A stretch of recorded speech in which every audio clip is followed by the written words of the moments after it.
उसने मना किया, रास्ता निकलने के लिए जगह मांगी। इन लोगों ने पीछे से चाकू मार दी।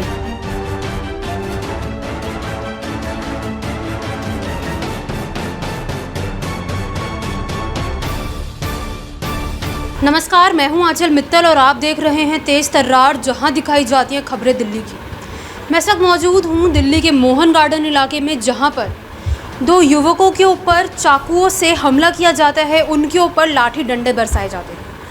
इसी को लेकर मेरे साथ उनकी मां मौजूद है, जो मौके पर पहुंचकर उनको बचाने की कोशिश करती है और उन्हें बचा भी लेती है। आइए बार उनके साथ जुड़ते हैं और जानने की कोशिश करते हैं कि आखिर उन दोनों के साथ ऐसा सब क्यों हुआ। जी, आपका नाम? मंजू भदौरिया। क्या कुछ हुआ उस दिन?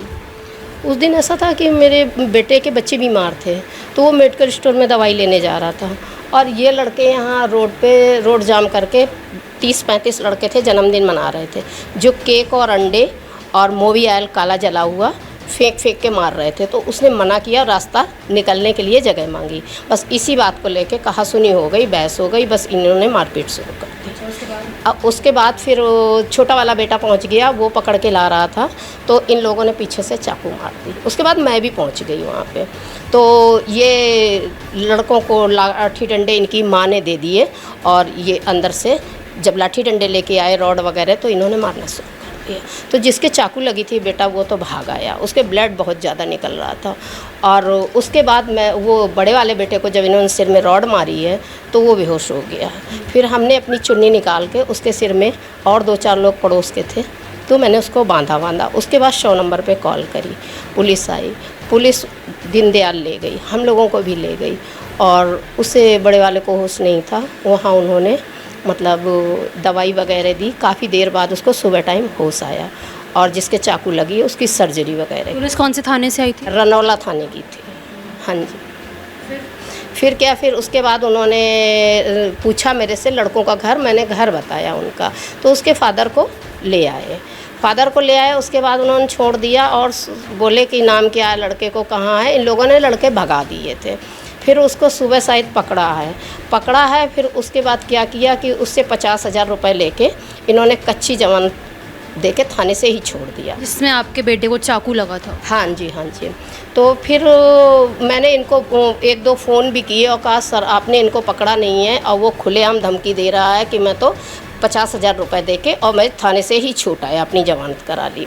मैंने ये हैप्पी सिंह हैं हमारे आईओ, उनसे मैंने बात की, तो उन्होंने कहा, जब हमने ज़्यादा इधर उधर से फ़ोन किए तब इन्होंने उसको जेल भेज दिया। बस उसी लड़के को पकड़ा है, बाकी किसी को पकड़ा नहीं है। इतने लड़के थे और बोल रहे हैं, वो लड़के धमकी भी दे रहे हैं कि हम सभी को मारेंगे और अब हम कोई पकड़े नहीं जाएंगे, हम और पैसे भर के सब बाहर से। कब की वारदात है? 15 जुलाई की बात है, रात की। अभी तक कोई सुनवाई नहीं है, सिर्फ एक लड़का पकड़ा गया। बस वही राहुल नाम का लड़का ही पकड़ा गया है अभी तक। हाँ जी। तो अभी आपकी क्या मांग है? हमारी मांग यही है कि ये सारे लड़कों को जल्दी से जल्दी गिरफ्तार करें और उनके खिलाफ जो कार्रवाई है वो उचित कार्रवाई करें। अच्छा, जिन लड़कों ने उन्हें मारा है कुल कितने लोग थे? पहले तो ये 30-35 लोग थे, बाकी चले गए, लेकिन ये 5-7 लड़कों ने ये मारपीट की है। और इनको हम सामने से, यदि मेरे सामने आ जाएंगे, हम सभी को पहचान लेंगे, लेकिन हम घर सिर्फ राहुल का और राहुल के भाई का ही जानते हैं, बाकी किसी का नहीं जानते हैं। आप क्या बीच में गए थे बचाव करने? मैं मौके पे थी, मैं बीच बचाव कर रही, मेरी बल्कि वीडियो भी वहाँ आई हुई है। हाँ जी। तो आपके कहने पे उन लोगों ने छोड़ दिया आपके बच्चों को? छोड़ क्या दिया, वो हम लोग जब इधर से सब भागे, मोहल्ले वाले इकट्ठे हो गए, तब वो छोड़ के भागे हैं। सिर्फ और सिर्फ इसलिए उन्होंने मारा क्योंकि वो जन्मदिन पर रास्ता देने के लिए बोल रहे थे? बस इतनी बात थी, क्योंकि मेडिकल स्टोर वाले ने भी बताया कि वो मेरे यहाँ से दवाई लेने आया था। बोले थाने से आए हुए थे, तो हैप्पी सिंह ही थे, तो उन्होंने कहा कि आप बताओ किसने क्या मारा है, तो उसने बताया। इन्होंने एक लोकल सा पेपर बनाया और उसमें फिर मैंने बोला कि ऐसा करो, मेरे को पढ़ लेने दो, आपने धारा कौन सी लगाई है, तो इन्होंने उसमें 307 लगाई थी और मेरे बेटे के साइन छोटे वाले के पुनीत के करवा लिए थे। फिर इन्होंने जाके वो पेपर इन लोगों को दिखाया है कि देखो 307 लग गई, उसमें इनसे 50,000 रुपये ले लिए और वो पेपर फाड़ के इन्होंने दूसरी मतलब फाइल तैयार की है, उसमें 307 नहीं लगी। कौन सी है? उसमें अभी हम दिखाते हैं शायद। अच्छा, आपके सामने पहले आपके पास 307 वाली FIR है? नहीं, मेरे को दी नहीं है इन्होंने। अच्छा, यानी कि पहले उन्होंने 307 धारा लगा 307 लगाई है, मैंने पढ़ा भी है। और उसके बाद बड़े बेटे की हालत ज़्यादा ख़राब थी, उसको होश नहीं आया था, तो हम उसमें लगे हुए थे, तो मैंने पढ़ा, उसमें 307 लगी थी। और छोटे वाले बेटे से सिग्नेचर भी करवा लिए। वो पेपर ले जाके इन लोगों को दिखाया और इनसे पैसे ले लिए और वो फिर फाड़ के फेंक दी। बनती है, लेकिन उन्होंने कहा नहीं नहीं, इसमें सज़ा नहीं होगी ज़्यादा, और ये नाबालिग है, इस तरीके से पुलिस वाले बात करते हैं। अच्छा, जिन लोगों का जन्मदिन बन रहा था, जितने भी लड़के थे, वो सब नाबालिग थे? नहीं नहीं, नाबालिग नहीं है, सब बड़े बड़े बच्चे हैं। फिर भी उन्हें नाबालिग क्यों बताया गया? अब ये पुलिस वाले हमें गुमराह कर रहे हैं। हाँ जी। तो आपका पुलिस वालों के ऊपर आरोप है कि उन्होंने कोई रिश्वत ली है या रिश्वत ली है? नहीं, जब वो मुलजिम खुद ही कह रहे हैं मैं रिश्वत दे के बाहर आया हूँ, कोई बंदा जैसे वो मुजरिम तो अंदर चला गया, बाकी लोगों से? हाँ, बाकी लोग तो हमें मिले नहीं हैं, लेकिन हमारे पास धमकियां आ रही हैं कि अभी हम बाहर निकलेंगे तो फिर सबको मारेंगे। मैंने ये बात आईओ को भी बताई है, हैप्पी सिंह है हमारे आईओ, उनको मैंने बोला है, तो बोले पुलिस पे तो ब्लेम लगते ही रहते हैं। तो मैंने कहा सर ऐसे कैसे लगते हैं, हमारे घर में भी सब लोग पुलिस में हैं, ऐसे कैसे ब्लेम लगते हैं? तो कहने लगे नहीं मैडम। तो मैंने कहा अब ये आप जाने और राहुल जाने और ऊपर वाला जाने क्या सच है क्या गलत, इतना मैंने उनको बोला है। हाँ जी। और मैं थाने गई, SHO साहब से मिलने तो कई बार गई, लेकिन वो मेरे से मिल नहीं पाए।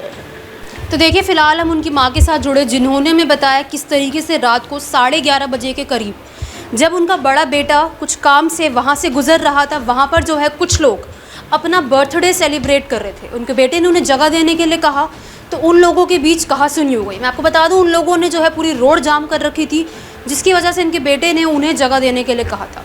कहासुनी होने के बाद उन लोगों ने जो है सीधा इनके बेटे के ऊपर लाठी डंडे बरसाने शुरू कर दिए, जिसके बाद बचाव करने के लिए इनका छोटा बेटा आया, तो उन्होंने उसको भी चाकू गोद दिया। जिसके बाद इनकी माँ वहाँ पहुँची और बीच बचाव करने की कोशिश करी, लेकिन इनका ये कहना है कि इनके दोनों बेटों को वहाँ उसके बाद दीनदयाल अस्पताल ले जाया गया। रनहोला थाने से पुलिस आई थी, लेकिन पुलिस ने जो है अभी तक सिर्फ और सिर्फ एक आरोपी को गिरफ्तार किया है। उन लोगों ने चाकू चलाए वहाँ पर, फिर भी पुलिस की तरफ से कोई भी एक्शन नहीं लिया जा रहा है, ये इनका आरोप है। इनका ये कहना है कि पुलिस जो है शायद आरोपियों से रिश्वत ले रही है, क्योंकि उस वक्त जो है 5 से 6 लोग इनके बेटे के ऊपर ताबड़तोड़ हमला कर रहे थे, फिर भी पुलिस द्वारा अभी तक कोई भी एक्शन नहीं लिया गया। इनका ये कहना है कि पूरी वारदात जो है वहाँ मौजूद एक CCTV कैमरे में भी कैद हुई है, जिसे आप भी स्क्रीन पर ज़रूर देखिए। इस वीडियो में भी हम देख सकते हैं किस तरीके से 5 से 6 लोग एक लड़के के ऊपर लाठी डंडे बरसा रहे हैं। इनका ये कहना है कि फ़िलहाल अभी इनके बेटे स्थिर हालत में है, लेकिन पुलिस द्वारा कोई ना कोई एक्शन ज़रूर लिया जाना चाहिए, क्योंकि इन्हें कहीं ना कहीं डर बना हुआ है कि शायद फिर से वो लोग इनके ऊपर हमला ना करते, क्योंकि इनके ऊपर अभी भी जो है वो धमकियाँ आ रही हैं। वो लोग इन्हें धमकियाँ दे रहे हैं कि अभी भी इनके साथ कुछ भी कर सकते हैं। तो अब आप भी अपनी राय इस मामले में हमारे साथ कमेंट बॉक्स में ज़रूर दें और ये ज़रूर बताएं कि आखिर दिल्ली पुलिस अपना काम करने में इतना ज़्यादा क्यों चूक रही है।